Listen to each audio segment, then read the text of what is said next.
Wounded healers. We are individuals that we all this hardships and dark seasons that we experience in life, we use them as gasoline, actually, to help others improve their quality of life. And the concept of wounded healer dates back from the Greek era, from very, very ancient times. And it was the legend of a soldier that was hit by an arrow and he became a healer. So he was literally a wounded healer. And all the way back to this day, us wounded healers, yes, we have been broken in life. We have gone through the ups and downs in life, dark seasons, going down that rabbit hole, hitting rock bottom, getting out of the rock bottom, getting out of the rabbit hole, and really, really use these experiences as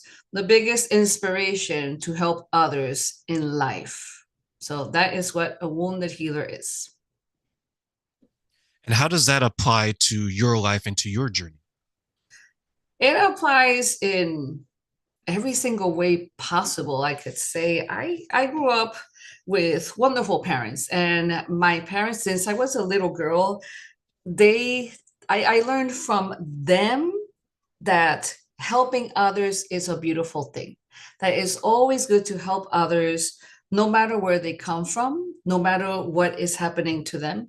My father was a very successful businessman in New York City. He came from very modest beginnings in Puerto Rico. My mother comes from extreme poverty, actually, in Puerto Rico. And in the late 50s, early 60s, they moved to the US in search of the American dream. And it was this big exodus of Puerto Ricans back in those days to New York, specifically to New York City and Connecticut, for something better, for something bigger. And my father, with a lot of hard work and dedication, he really conquered that dream. He became not only a business owner, he was the owner of the apartment building where we lived at. He was an owner of a pawn shop. He was an owner of a jewelry store as well. So he was heading into something really, really big in life. And the same way that he received the abundance, it was the same abundance that he will give. And he will always be sending money to all of his family in Puerto Rico. And oh boy, we had a big ass family.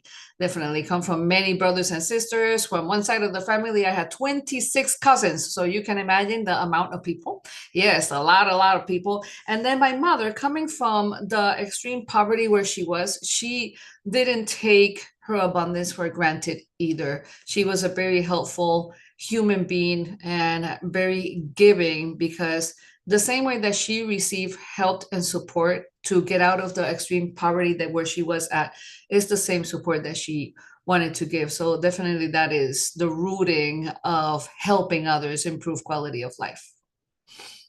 I know for me, when I hear something like that, I think of like my different relationships over the years, whether they're personal, whether they're romantic, or even at the job, the professional.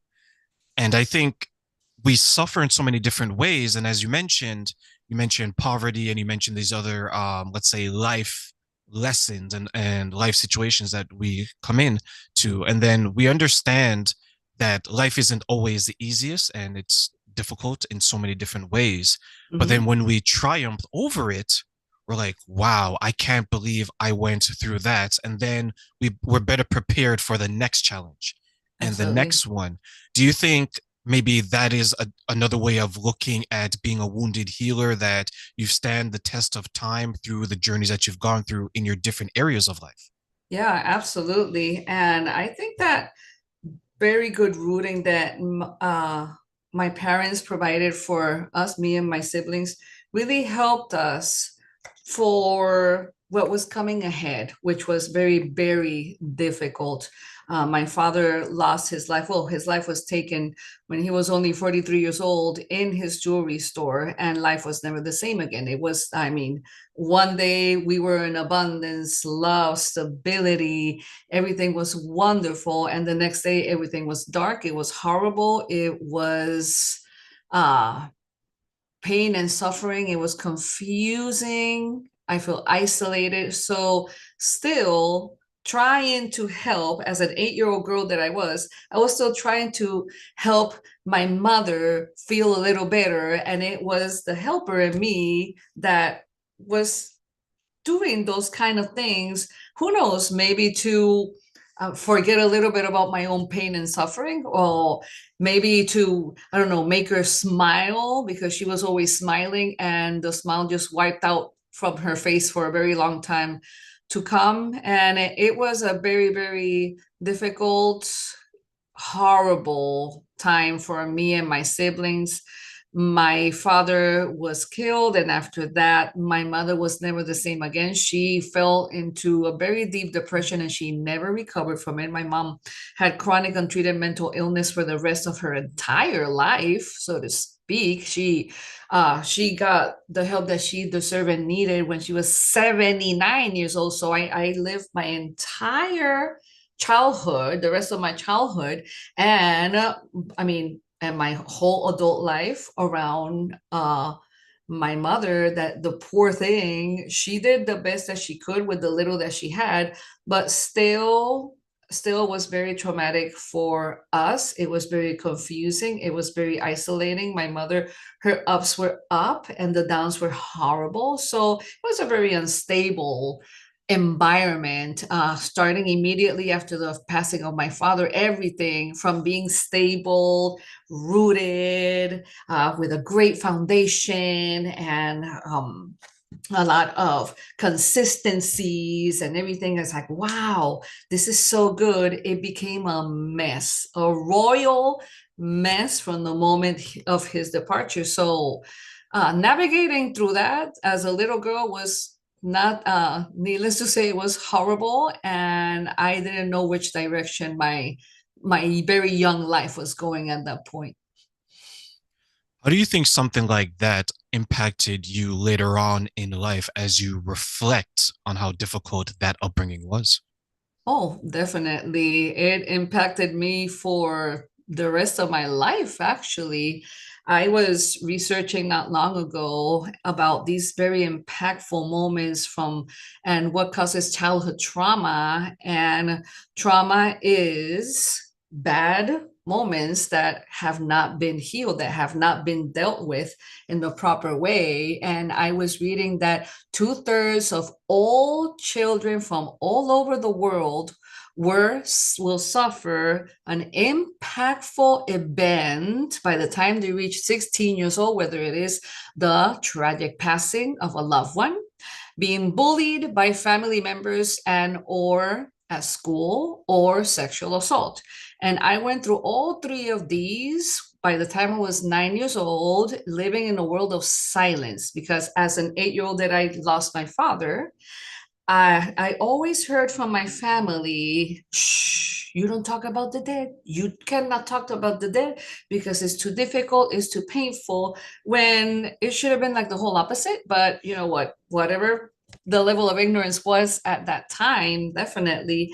And me as a little girl, an 8-year old, if I cannot talk about the dead, which was the worst possible thing that happened to me at that time, I cannot talk about bad things either. So all of these horrible things that happened to me, I mean, in a 1 year span, I kept it to myself because it was all shh, you don't talk about the dead, you don't talk about mental illness, you don't talk about mental health, you don't talk about feelings. She is a little girl, she doesn't understand. And that in my, I mean, in my kid mind, I thought, well, if nobody wants to hear what I gotta say, is because I am not worth their time.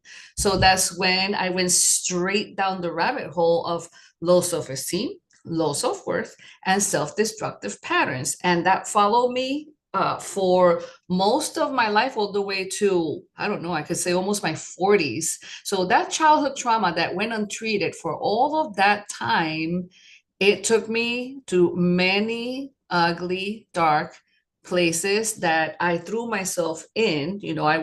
I am responsible for all of my actions, but it was all about low self-esteem, low self-worth, not thinking that I was worth anybody's time, because starting with my own mother, I was totally isolated from her. And it wasn't me isolating myself from her. She isolated herself from everybody as a coping mechanism, whatever the case it was. But she, in her mind, it was all about, shh, you don't talk about these things.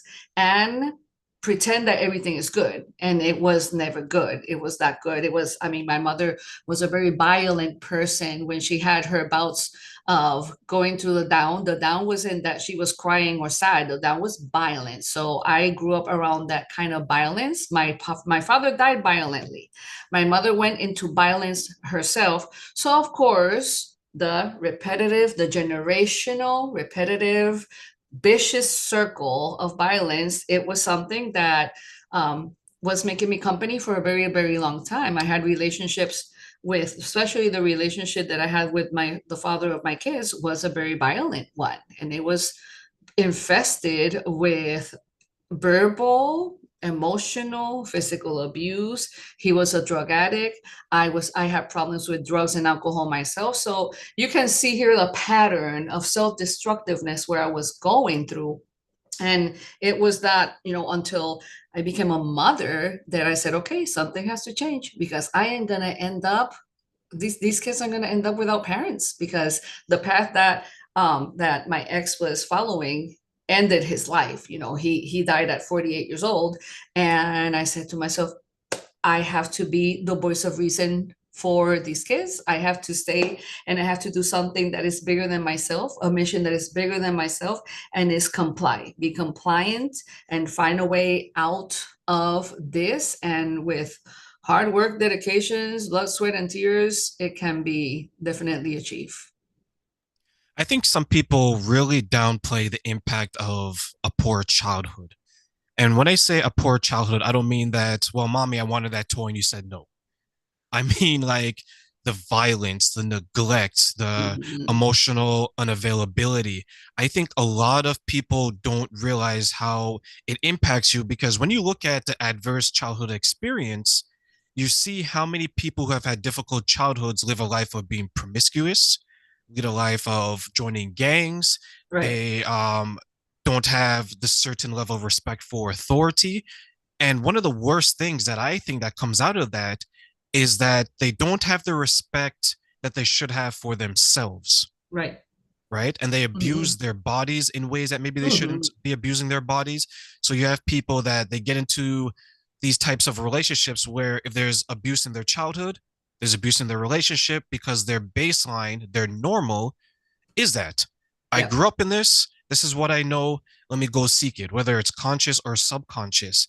And right. then when they get caught up in it, they're like, oh my goodness, I've Mhm. become my mother. Oh Yeah, my God, I've become my father. And then when they have children, how are they going to understand that, okay, I need to raise these children better than maybe I was raised, but then maybe they catch themselves doing things that remind them of their parents, right, right? right. Was your experience one where you went through this, you understood some of the choices you made, but Mhm. were you surprised that you found yourself in that situation? Or was it totally, you know what, I kind of expected this because I knew what I went through and I knew that I was unhealed at that point?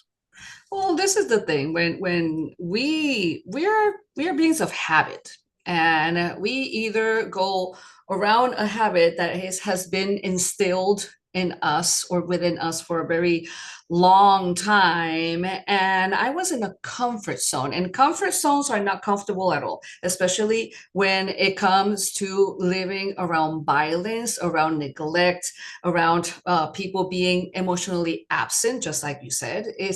We think that this is the normal thing, but when you start surrounding yourself in environments that are totally the opposite from what you live, there's some rethinking here. It's like, wait a minute, I've been around this all of my life, and I thought it was the normal, and I thought it was, so to speak, the right thing, which it was never the right thing, because I always deep down in my heart, starting, here, this is when untreated childhood trauma, it takes over in such massive ways. Because when I experienced all this trauma of sexual assault, abandonment, my mother being emotionally absent, my father's violent death, and me trying to navigate and understand grief, which I didn't know what grief meant. I didn't know the stages of grief. Nobody told me anything. Nobody gave me support. Everybody was silent because it was the best way to go.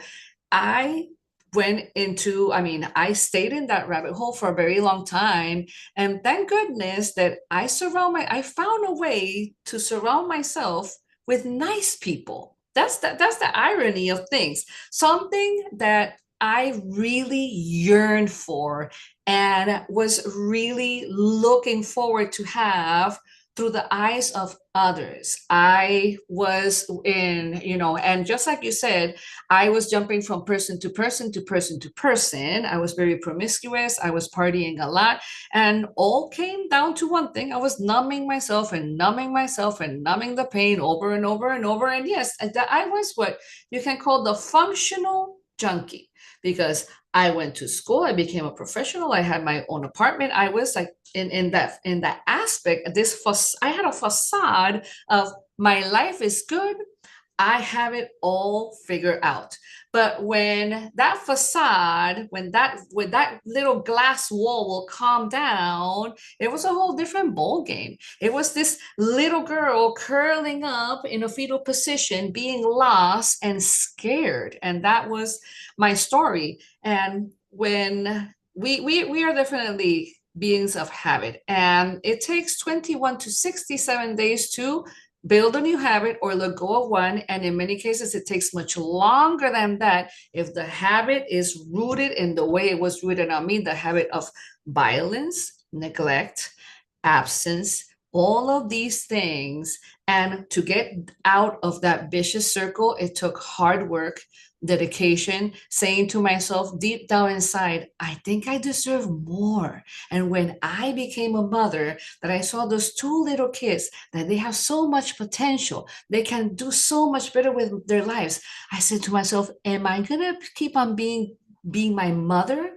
Am I going to raise my kids like my mother raised me? Or what am I going to do about it? And that's when I said to myself, okay, I don't want to be like my mother. And I've been like my mother for so long. And that was a very hard one to accept because this is the thing. When we are rebellious about mom, when we are in the hating mode, when we are at war with that person, you don't want to accept the fact that you are like your mother, that you are like your parents in a very big way. So to accept that fact, it took me decades and decades and decades of my life. And when I became I became, yeah, I have things from my mother to this day, and I honor them. How beautiful is that? From hating so many things about my mother to honoring the things that I see myself as like, oh my God, I just talk like my mother.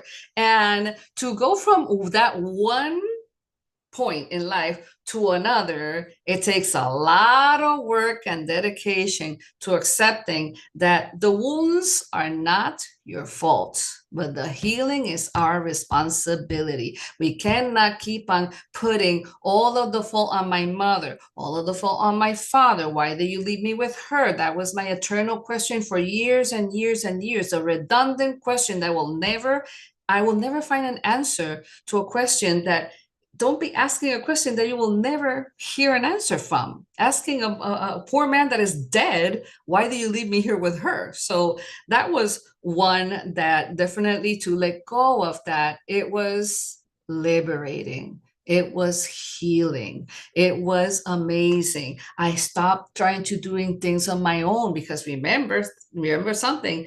I didn't think I was worth anybody's time. So I wanted to do everything on my own, and that is not possible. Wake up, everybody. When anybody is going through these kind of situations, don't do it alone. Don't do it alone. There'll always be someone out there that will say, you know what? You're worth it. I cannot be more grateful to all of the people that saw something in me that I didn't see on myself. for a very long time, and I'm grateful for them forever. They're still my friends. I consider them my family because of those gestures. And don't do it alone. Grab a book, go to YouTube, psychotherapy. I did everything in the book to make it better because I had two kids that I they saw enough. They saw enough violence. They saw enough trauma. They saw enough abuse. And that is, I said, this generational trauma, this umbilical cord has to be cut off from the root. And I definitely worked on that very, very hard. And part of the hard work, it will be I will be working on this for the rest of my natural life. And part of my hard work and dedication on letting others know that, yes, we are capable of change. We are capable of being happy with ourselves. We are capable of self-love. We are capable of seeing to the through a different lens in life. Even if we come from the darkest of the darkest seasons in our lives, we are all capable of change, definitely. I love this inspirational speaker. His name was Jim Rohn, and he used to say, life does not get better by chance. It gets better by change. And change, we don't go without change from the moment of conception to the moment of our death. We are changing. Change is like sleeping, change is like eating. We don't go without. So there is only if we wanted to, only when we work hard, we work our asses off on these changes, everybody's capable of them. Everybody is capable of moving on in life. Everybody's capable of healing. Everybody's capable of breaking that silence. I was 47 years of my life in silence. Nobody knew my real story. And now you know what? I cannot stop saying it. I will say it to the world. I share it with you. I share it with as many people as possible because I know that I'm not alone. I know that I'm not the only one who endured silence for so long, believing that I was worth nothing and I was not worth any people's time and support. And when the tables change, that I got support, I felt the love. I mean, everything changed in my life and is for the better. And this mission, it will have an end when God is done with me and takes me with him. It'll definitely, that's the ending for me in this life. And I'm still gonna leave a legacy through the form of a book. So it's all good. I got this. I definitely agree that you've got this because you've made such a powerful change in your life, and the change was not only for yourself but was for the family you created. I will always say that I can agree with your quote where you mentioned that things don't happen because of chance, happen because of change, because life will put you in a position to see the mirror, and the mirror is the reflection of what's going on inside of you. Some Absolutely. people avoid it completely, but Hmm. when you have your children and you're looking at your children, that is a direct mirror into your being, into your essence, Hmm. right? And there's some people like you who's going to see it and going to be like, when I look at myself through my children, I see a reflection of myself. I see the face of maybe my abuser, my oppressor. Right. And once they see that face, they begin to realize that I've become like what I didn't like. And then they have a choice to make, right? Either they can ignore it because it does take Hmm. courage, it does take strength to embrace it and say that I am this way, I need a change. Or some Yeah. people flee from it, right? Like you fight, you freeze, or you flee. For you, when you made that decision to make the change and you've dug deep in yourself and you pulled yourself from where you were mentally, emotionally, physically, even, Hmm. was that an easy task for you to accomplish? Or, as you mentioned, it's going to take the same amount of strength every day until the end of your natural life? Yes, absolutely. That it's a journey, and it's a journey of healing. It's a daily work. It's a big effort. It's the best investment that I have ever done on myself. The best investment that we do is the one on ourselves, on our healing, on our growth. accepting that life is about progress, not perfection. Perfection is to me an illusion. Perfect. I mean, God created us in his image, but God never says you're perfect because we're not. We're not, I mean, there's no such thing. So wake up, people. There is no such thing as perfection.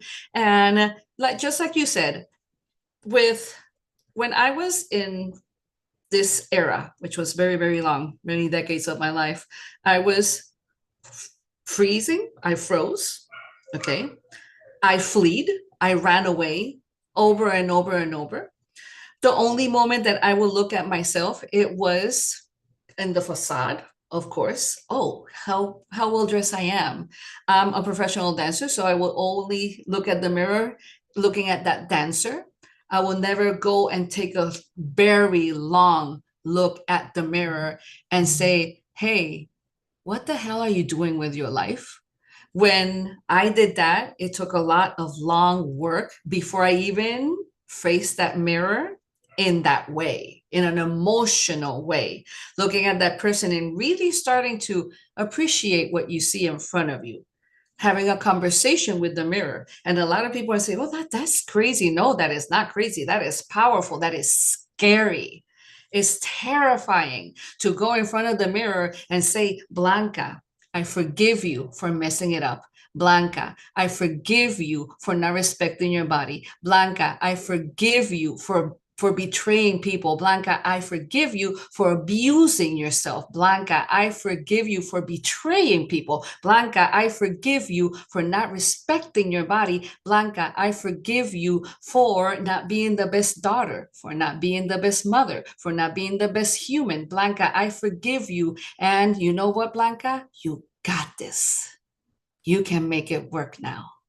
Forgiveness really is the heart of the matter. And forgiveness is not about, oh, forgive me, and you continue to be doing the same crap. No, no, no. Forgiveness has everything to do with learning the lesson and making that change. That is forgiveness. That is the real heart of the matter when it comes to forgiveness. And when I started to go in front of that mirror, and I mean, what I said, it was just the beginning of real changes in my life, of acceptance, of knowing that, okay, I'm really forgiving this human being in front of the mirror.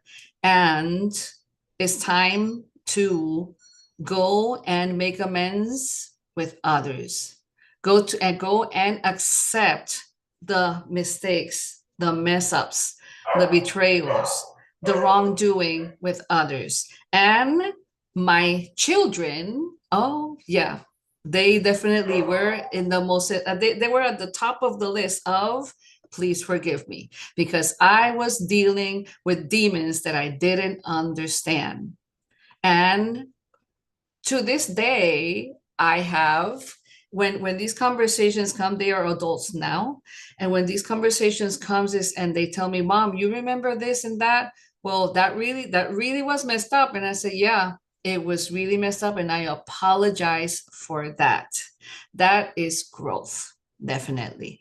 I have a wonderful relationship with my kids. It's the most important relationship that I can have. And that definitely I built it from the rooting up, because it couldn't go, I mean, it could have gone so easily the other way of having animosity, having the horrible relation, repeating the pattern of the relationship that I had with my own mother. I could have easily gone that way as well. But I said, no, I want a relationship that when I'm in my late 50s now, and they are full blown adults. My daughter lives in Atlanta. My son lives in Wisconsin. They want to be with their mother.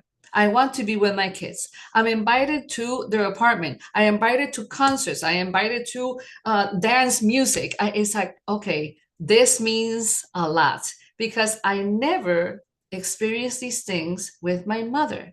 And I would have loved to. I would have loved to. My mother has advanced stages of dementia right now. And this is something that is, I mean, it didn't take anybody by surprise. This is something that was long coming since her, I mean, I think since her late 40s, she was really showing horrible signs of dementia. So when she went into full blown, and I look at her at the hospital bed in almost a catatonic state, I look at her and I say, wow, you don't even know me. You don't know.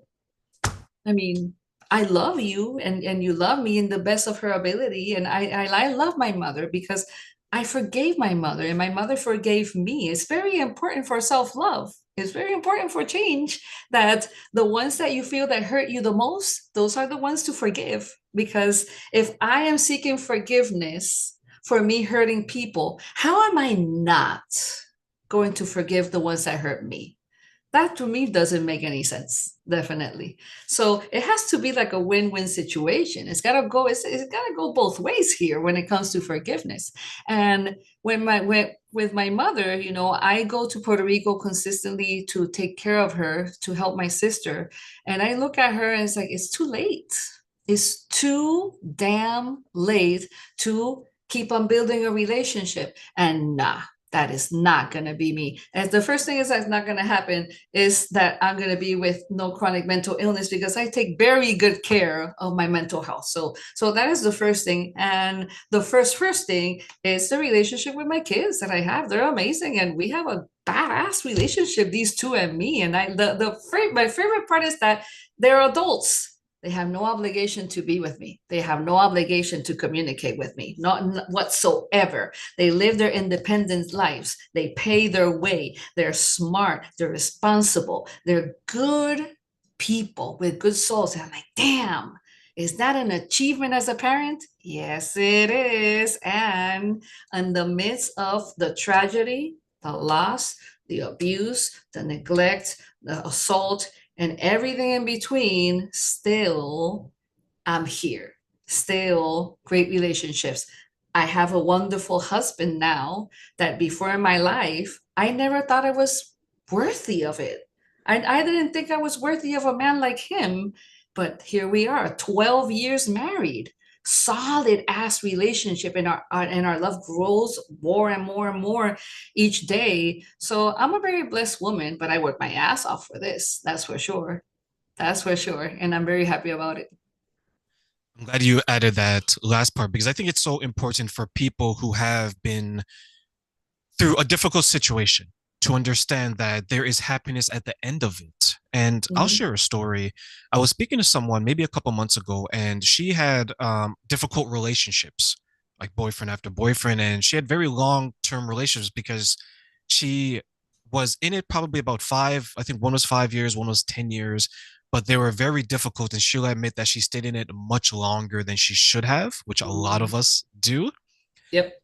Amen. right? Yep. Amen. And one I'm one thing of those. Yep. Yeah, and one thing I asked her, because I just want to pick her brain on this, and maybe you can answer this as well from your perspective and how you help others, is that she is in her late 40s now. And I asked her the question, because of what she's gone through, is that one of the reasons why she works so much as she does? Because she wants to drown herself in her work? She took a step back and she says, yeah, you know what? When I'm at work, I'm not thinking about anything else in life. I'm just thinking about the task at hand and what I get paid for. That's Hmm. okay, perfect. A lot of people, their job becomes their husband or their or their wife, True. right? And then I asked her the second question. I was like, your retirement life, the twilight of your life, how does that look like for you? Is that going to include a person or is it only going to include your job? She took a step back and she says, I think I'm going to be working until I die. And then I told her, can I share what my retirement life is? She's like, yeah. She's like, I plan to retire early and spend the last 15 to 30 years with somebody. And here's why. So in her mind, her life didn't include ever being with someone in a serious way again. It was always work, work, work until the age of, Hmm. let's say, 90. Yeah. Now, because of what she's gone through and she just couldn't see herself being in a serious relationship because maybe she was jaded or maybe she didn't think that she was worthy enough for the type of love that she was always searching for. When you're helping people, or maybe your own perspective, do you see many people struggling with that, meaning that they can't see a life that they're not alone in. Well, what I have seen in quite a few people, including my beloved sister, she's 63 years old and she doesn't have a relationship with anybody at the moment. She is my mother's caregiver and she insists that she's like, I cannot be thinking about anything else when she's taking care of my mother 24 hours a day, 7 days a week. And this is the type of relationship that my sister sees herself in with anybody, with a special human being. She sees herself with a person that he has his own place, she has her own place, and that is the relationship. They can stay one day with each other overnight or something like that, but they have their separate houses to live at. I think that's genius, to be honest with you. And many other, especially women that are entering menopausal and postmenopausal stages, women over 45, over 50. There is this stigma about women in menopause that our lives are about to end and we're going downhill. And I don't know what's that I don't know what's that about because I don't relate. I'm almost 60. It's like, bro, I'm hardly starting here. So with other women that I know that they are of my age or a little older, that they're not in a relationship, they really do want a relationship, but they're giving up without trying. And that's what happens with a lot of women, especially women that have been in abusive relationships with narcissistic people. That is they give up. Oh, there's nothing there out there. There's nothing out there for me. There's nothing out there for me. I don't think that's true. And let's remember, what we think of, we become.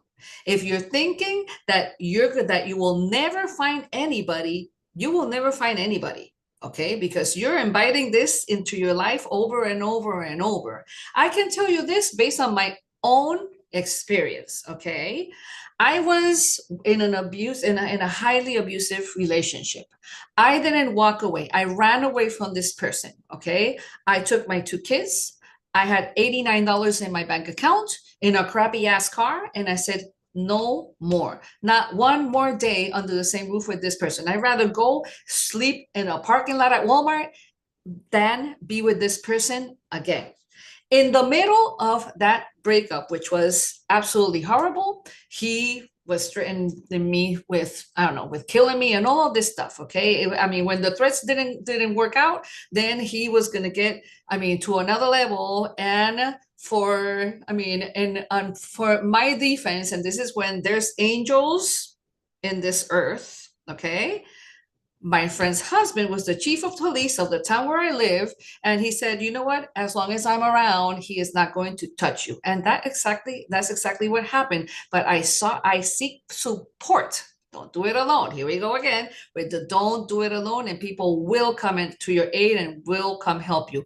I never didn't have to sleep in my car anywhere. I had help. I had jobs. I was very productive in the middle of a very destructive relationship. When I walk away from this person, I was reading a self-help book from, I think it was Carl Jung, and there was an instruction. Write the 10 things that you want on this special person in your life. It's like, well, this special person is out there. It doesn't, I don't know a face. I cannot see a face. I cannot see nothing, but I know this person is out there. And I made a list of the 10 things that I wanted in this person: respect, love, communication, best friend, teamwork, love my kids. If you have kids, I'll love your kids too. And then I met my husband 3 months later, my now husband. But this is something that I declared, that I worked on, that I opened the doors of my heart to, even in the worst of situations. A lot of people give up without trying. A lot of people give up because of their past relationships. You cannot define your next relationship based on the past one, because then might as well stay alone. Okay, because it's not going to work out. You cannot be comparing one person with the other because they're two different human beings. Thank God in my story, I didn't compare anybody, and I found my best friend, the man of my dreams, and I married him at 48 years old. Okay, so it's never late. I know this beautiful woman. She used to be my client. She was 78 years old. She lost her husband over cancer. They were 43 years together. A year later, she said, I want a boyfriend. And I was like, oh my God, you want a boyfriend? Yes, I want a boyfriend. She had a boyfriend and she was 79 years old. This woman declared that she wanted a boyfriend. Oh, and she wanted this, and la la la la. Oh, she's gonna live in his house. I'm not gonna give him money because I have my own money. He's gonna have his own money, and that's what I want. And that's what she got. So the power of manifestation is real, my friends. You declare it. You say it with everything you are without doubting yourself, and it will come true. Okay. Same way as, no, I'm dedicated to my work, and my work is my husband, my work is my job. Let me tell you something. I'm dedicated to my mission. And my job is a part of who I am, a big part of my life. And I'm going to be, as long as I have a mind and a voice, I will never retire. I will never retire. This is what I'm going to be doing for the rest of my life, but not without my husband. I mean, yes, not without my husband, because we are bound to have a beautiful relationship that we already have. We've been only 11 years married, and I'm 59 years old, people. So yeah, don't lose faith that you will never find someone, because that's not true. There's always someone for us out there. Just gotta have faith and it'll come true. Understanding what you want is so underappreciated. Hmm. And people just don't take the time to write it down or even think about it. Like the Right. examples I always give when it comes to dating and relationships and marriage is that treat it like your job. And people ask me, Trent, what does that mean? It's like, well, when you go to a company or you want to apply for a job, you read about it, you find out the benefits, the Right. pay, right? How this company, how you're going to fit in. When it comes to relationships, hopes and dreams, baby. Like, right? We just So hope true. it's going to work out. That guy down the street, he's kind of cute. Okay, let me go after him. The girl over there, she looks kind of nice and she smells so good. Let me try this out, right? Yep. Right? Like they don't put any thought into it. And I get it because a lot of times you're not going to have an intimate relationship with your job. You're not going to have an intimate relationship with your grocery store. You're not going to have an intimate relationship with your clothing store. I get it, right? So we think Right. sometimes with the wrong head. I get it. Hmm. But the impact is so long lasting because you have someone that can have a horrible boss at work, and if they leave or get fired within a couple months, they're back at another job. They don't say, oh, you know what, I don't want to work anymore because this job and mistreated me. When it comes to a relationship, they can have a breakup, which is probably not as bad, and like, you know what, I'm celibate, I'm a nun. Right. They right? They totally give up on like life over one bad experience. But Right. when you look at your life and you speak to so many people, one of the most, if not the most toxic relationships you'll ever have is with your job, Right. So true. right? But yet we Mhm. put so much effort into understanding and saying that, okay, I'm going to fit in well with this company. Mhm. But when it comes to who's going to enter our bedroom or our life, we don't put that much effort into it. And one thing I wanted to touch on, which you mentioned, is that you mentioned the woman in her 70s. You mentioned you in your 40s at the time and in your 50s now. Mhm. Do you think, because I don't think this, but do you think some people believe that there's an expiry on when you can find love, meaning that there's an age limit where once you reach that age, you're like, you know what? It's not for me anymore. Oh, absolutely. Oh my goodness. That started with my own mother. My mother, when my mother lost my father, she was young. She was in her early 40s, and she remarried, but then the marriage didn't work out. It wasn't for her, definitely, and she wasn't the nicest person with this poor man either. So after that, she said, oh, I'm done, I am done, this is not for me, I'm too old. And I have heard that many times from quite a few people. And not only for women, but I have heard it from men as well. Oh no, I'm too old for this. This is not for me. And it's like people have like an expiration date to find love, and that is not true. There's no such thing as an expiration date. I mean, I see it from my own story that I married a wonderful man. Finally, I have a beautiful relationship, and it was in my late 40s that this beautiful relationship blossomed and came into my life. And definitely I was more than ready for that, and my husband was ready as well. He came from a very difficult relationship, and his ex-wife was a very abusive woman, actually. And we met halfway. We have 4 kids in common, and we all have a wonderful relationship with all of our kids. So we're very proud of that, and that is a huge achievement. And it's a lot of work to be with. I mean, yeah, blended families, ha ha ha. You may think it's like, oh, it's so nice, like the movie. No, blended families are hard ass work because everybody has their own parenting style. Not if there is wrong or what right, but there's clash all the time, and it happens. But it's okay, we're still here. And with my friend, that she was in her late 70s and she found love, she didn't see an expiration date for finding someone and finding exactly what she wanted, and she got it. But it's very uncommon that people just don't care about how old they are and find someone. There is too much of an issue with, oh, I'm this old, I'm not going to find anybody. I have heard that way too many times. They say you need to like switch the channel a little bit when it comes to that, because this is, when we put limits to our lives, you better believe they will come true. Versus when you see an open door to see, it's like, I'm not going to have this limiting belief, because limiting beliefs are powerful, are equally powerful as the belief that you have that something good will come your way no matter what.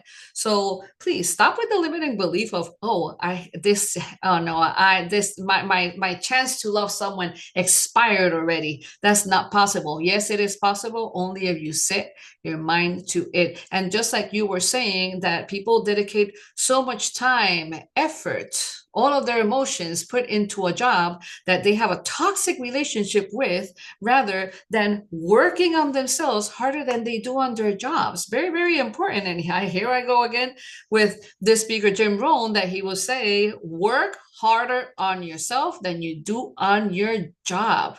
And don't settle for bits and pieces. Just go the whole 9 yards, for crying out loud. Do that touchdown on life and say, I conquered because I work hard for this. So please do yourself a favor and work harder on yourself than you do on any job that you have.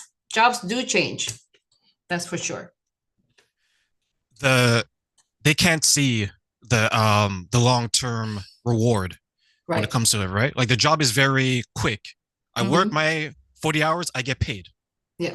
right? I work these 40 hours in this relationship. I don't know how am I going to get paid a year from now, 2 years from now, How am I right? going to be compensated? Yeah, how am I going to be compensated? Like, what is the currency of this relationship, right? Because they Right. just can't see it, or maybe they can't reach out and touch it. And like with the women that I've worked with and I've spoken to, it seems like at least to them, love was from the age of 20 to 50, Mm. right? Because that's where most people get married. That's where most people have kids. Yeah. So once, and then a lot of people, especially let's say like in the States and Canada, when do the majority of the people who get divorced, what's usually the majority age? It's probably in their mid 40s. Mm-hmm. So they're probably like, okay, if I don't find love in the next few years, Blanca, I'm gonna give up on it, right? But they Yeah. don't ever give up on sex, which Right. is kind of interesting, right? Like Right. you'll give up on the relationships piece, but when it comes to the sexual part, you'll have that until you die. And I Right. think that's where maybe some people get confused because maybe they're thinking, I can't make a relationship last for X, Y, and Z reasons, Mm-hmm. but I can always go back to the defaults because one of the default to get someone to at least give you some attention is to show your body or to Right. use your body. And I remember reading an article where they're saying that like sexually transmitted diseases are rampant in the senior communities because a lot of them are just engaging that kind of behavior because maybe they're Hmm. thinking, I'm here, I'm older, Yeah.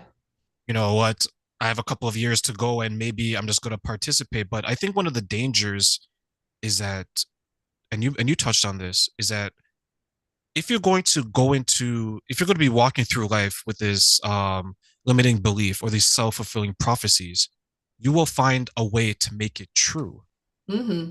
whether consciously or subconsciously.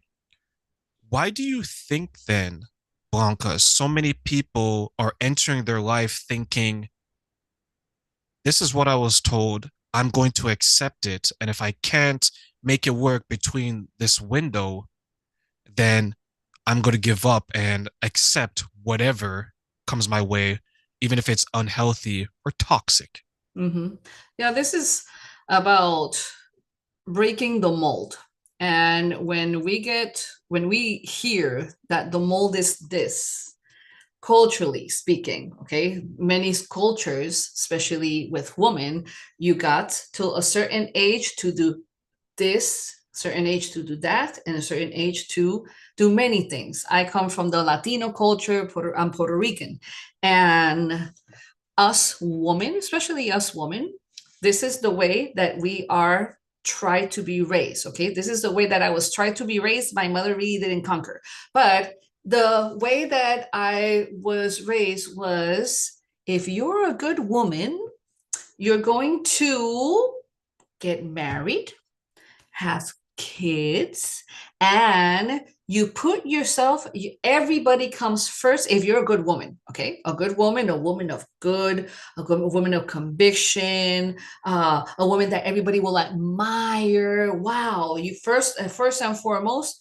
you're gonna put yourself after everybody else. Okay, so you're last, the last option, and I mean, you're the last one on the menu. Okay, and everybody else comes first. So that's the definition of a good woman. To me, that was bullshit. So that's when I had the first clashing with my mother. Okay, and it's like, nah, I don't think that's gonna work for me. So the first thing is marrying. It's like, that's not gonna work for me that much. So, and anyway, I got married, but I am glad that I never signed a paper. So that was really, really good.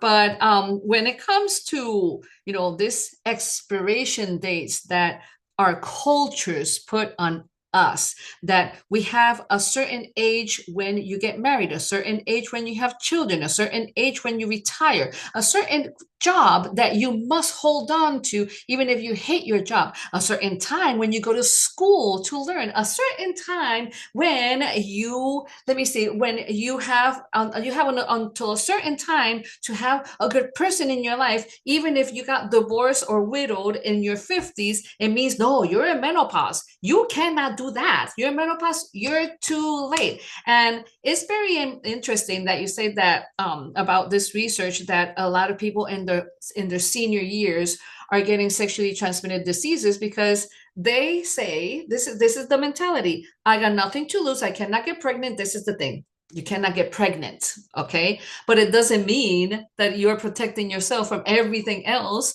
that may happen to you. That's crazy. And this is what happens when a lot of us women are going to postmenopausal stages. In menopausal stages, it's like a limbo. Our hormonal systems are changing. Our sexual drive is low. Everything hurts. We are dry inside. And a lot of women really, really, truly believe that that is their expiration date, because their sexual drive has diminished. Okay. I can tell you this: I have gone through that.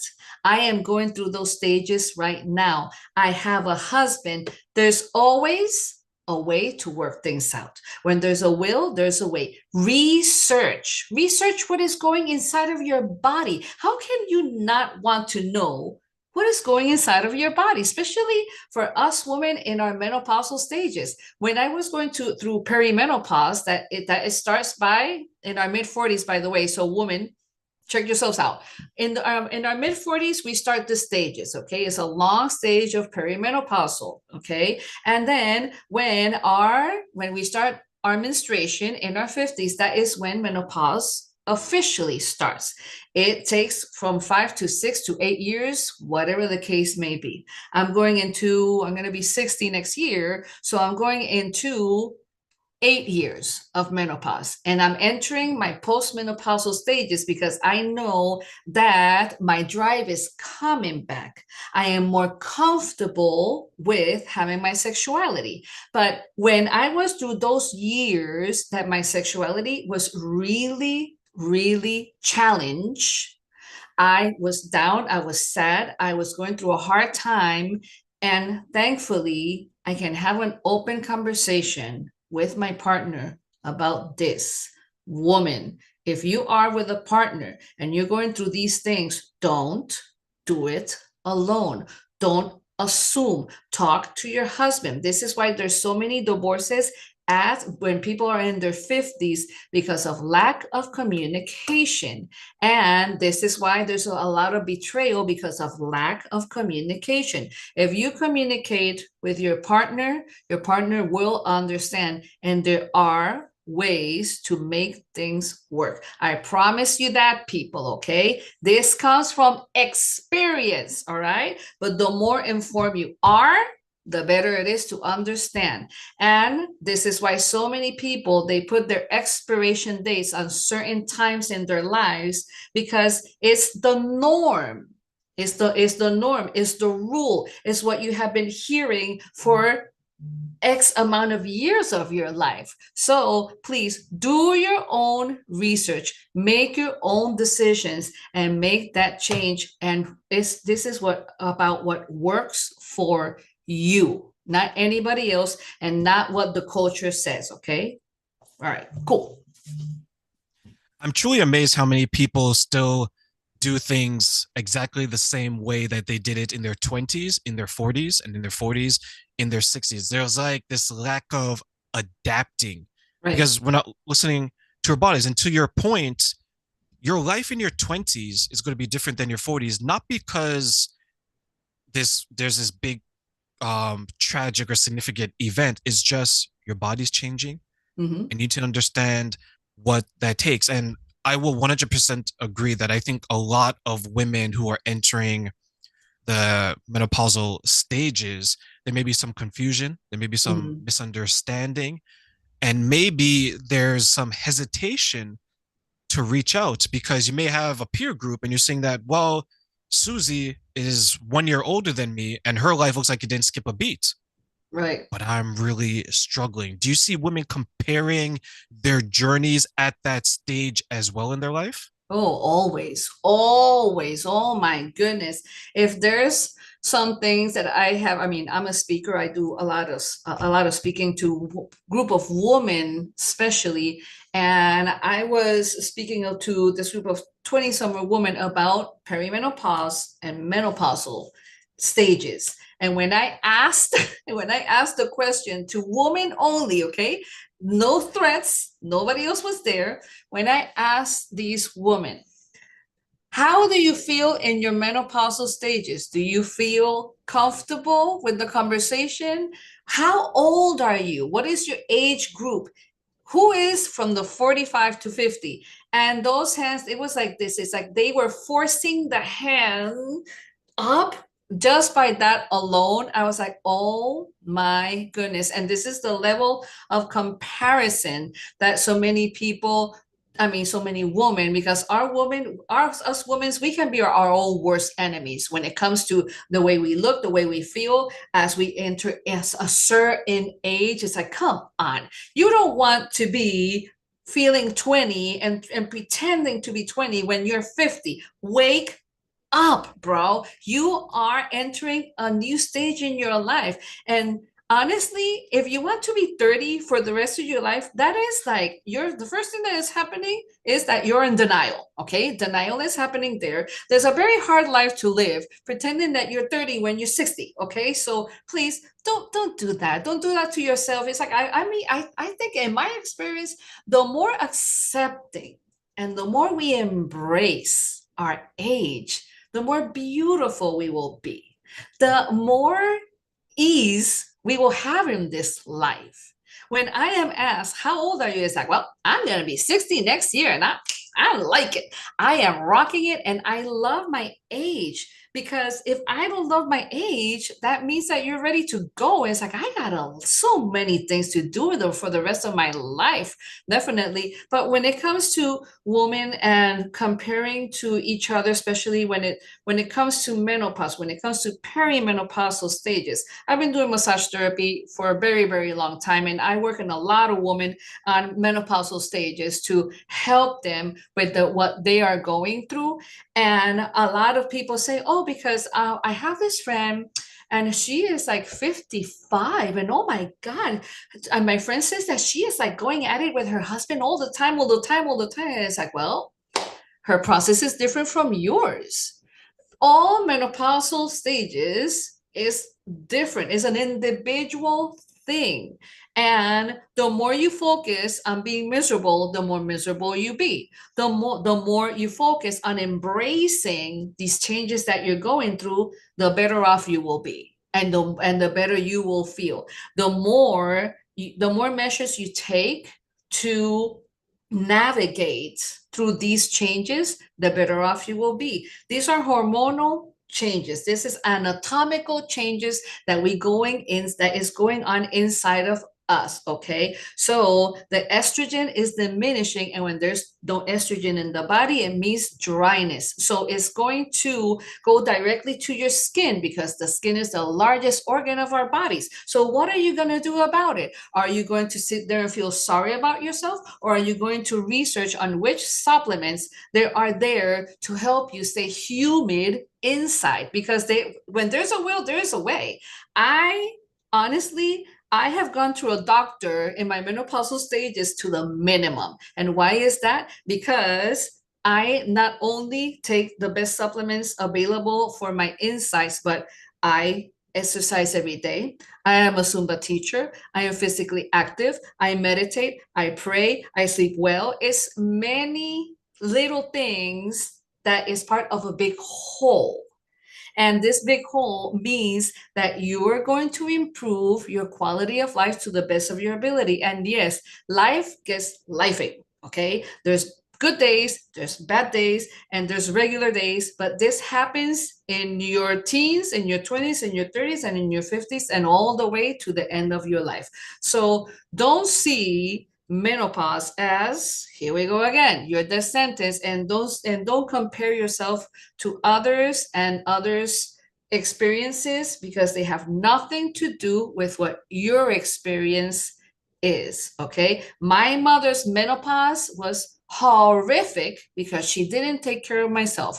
My menopause have been pretty awesome because I have taken care of myself. And the second that I have felt a certain way, I go immediately to the best sources of information. It's like, okay, help me out here because I want to understand this. There is a lot of OBGYNs, and this is very important for many women to know. There's a lot of OBGYN here in the US. They have no idea of how to work around perimenopause and menopausal women.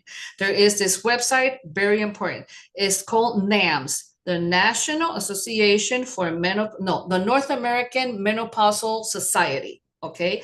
And this beautiful site has a full list from state to state of all the OBGYNs that work directly with menopausal stages. This is amazing. I didn't know this. It's like, I thought that all OBGYN knew about what to do with menopausal. No, no, not at all. You got to go to this website. It's called NAMS, NAMS, and they will give you every single information, every single question that you may have about menopause. It will be answered there. And I talk about menopause to a lot of women from everywhere because there's a lot of confusing. There's a lot of misinformation. There's a lot of lack of communication. There's a lot of lack of research, and something has to change, and it's changing, but it's little by little. So don't compare yourself to anyone because you're unique. What do you think then is some of the obstacles that women face when it comes to searching out how to improve that area of their life and ultimately improve the area of their relationship? The obstacles, I think the obstacles that we may encounter, the biggest obstacle is within ourselves, to be very honest with you. Because the more demonized menopause and changes are within us, the more we hear about, oh no, you cannot talk about this. Because menopause is one of those things like mental health that it was demonized. It's like you don't talk about that. Shh. You don't talk it. That means that you're old, that you are falling apart. It's like it's always been that crap that I don't understand. And the first obstacle that we have is the one on ourselves. Once we switch the channel until into let's be open about this conversation. Let's look beyond ourselves into what ways how we can navigate and what tools to pick up about menopause. Oh, you will see a whole new world of information. I have gone to there's herb shops, okay, and these shops are all about herbal, and a lot of people don't believe in these things because, and it's not a cult, it's not a religion.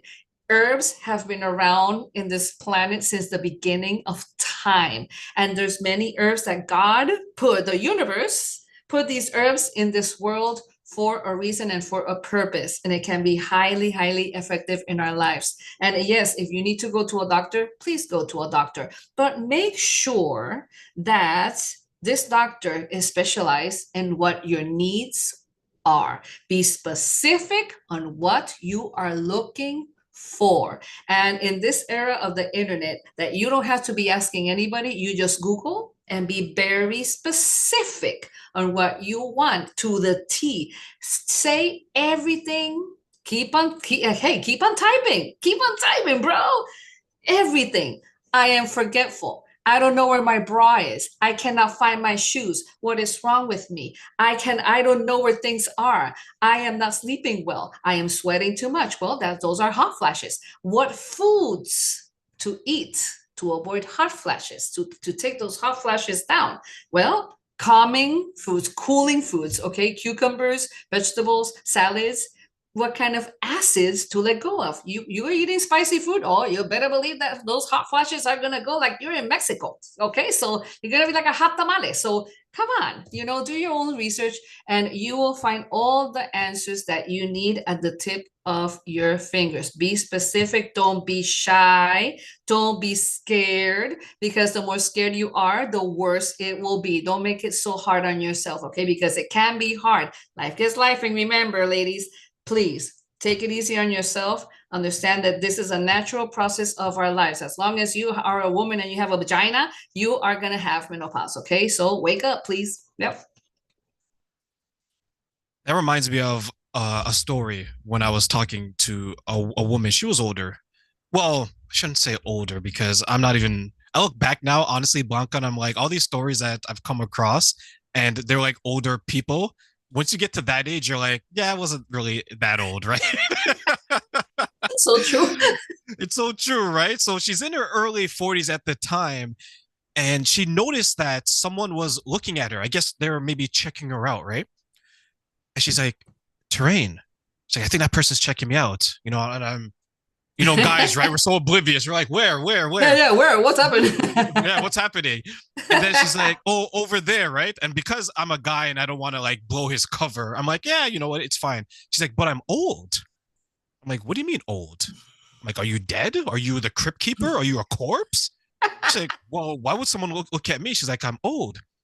And I was like, let me share something with you, okay?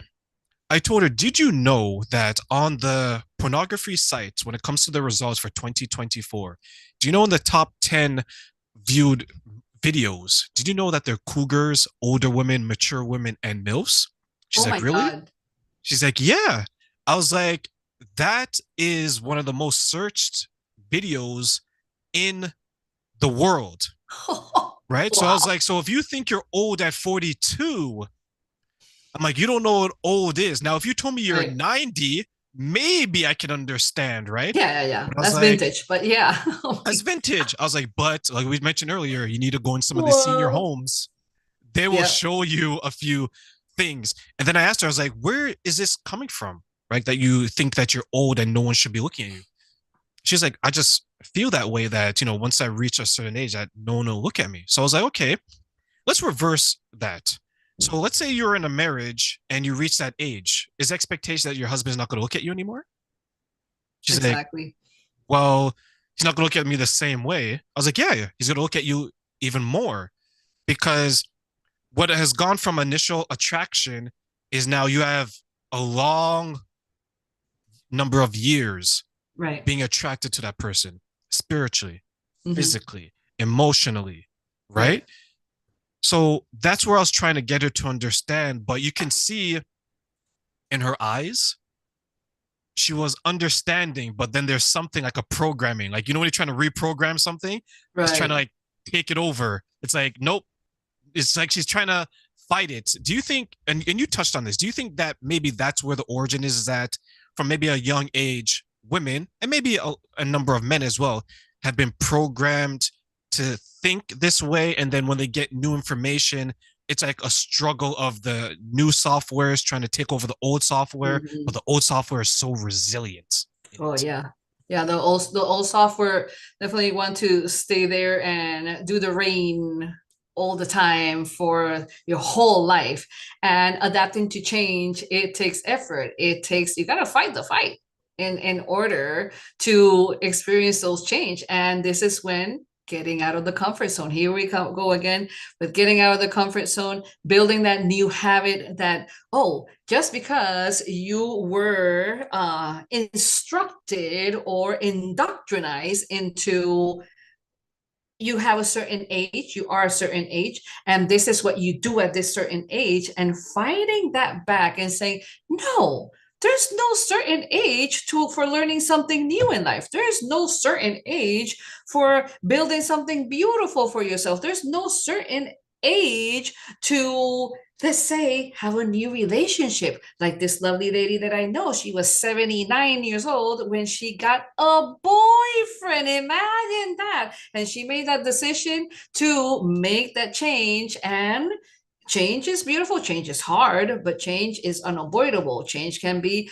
the biggest blessing that you can receive in this life. And once you get out of that comfort zone, once you get out of that area in your life where is this repetitiveness and the vicious circle, the redundancy of, no, my father, my mother did it the same way, my sister did it the same way, my uncle did it the same way, my aunt did it the same way, and all my cousins did the same way, so I gotta do it the same way they did. No, bro. No, you are an individual. This is why we are called individuals, because we can make our own decisions and we can live our life on our own terms and make the changes that are good for us, because the same way that we make changes that are detrimental for our lives, we can make changes that are very, very beneficial and healthy for our lives, no matter what age we are.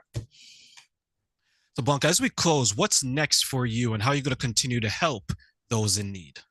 Well, definitely, I am going to continue this mission of talking to one person to people, podcast to the massive, English, Spanish. I'm learning Italian so I can express myself in Italian as well. Always learn something new, always feed that brain with new information. That is what brain health comes from.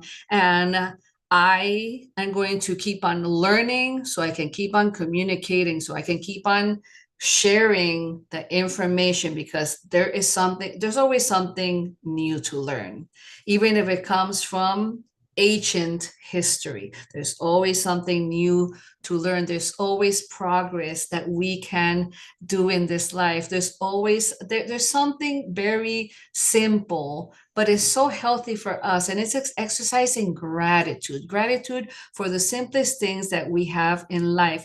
And the more in gratitude I am, the more these opportunities are showing up. And the more God is saying to me, you're on the right path, lady. You're doing what is right. You're helping others through your story. You're helping others through your sorrow, through your loss, through your, I mean, to every single dark moment that I endured. I'm helping others. And as long as I am helping others, this journey will continue. And the journey of helping others, it helps with my healing process because I'm going to be healing for the rest of my natural life. And this is when, childhood trauma happened, all of these things happen, but it's a big lesson. And it took me here. And I'm grateful for every single day that I live in this life because I could have been gone a very long time ago. And if the decision was made for me to stay, is for a very powerful reason. I don't take this for granted, and I mean, in any way or form. And what is next? Continue what I am doing to the best of my ability, continue to learn along the way, and continue to be blessed with the presence of wonderful people such like yourself. I'm very grateful to be here. Thank you so much for having me.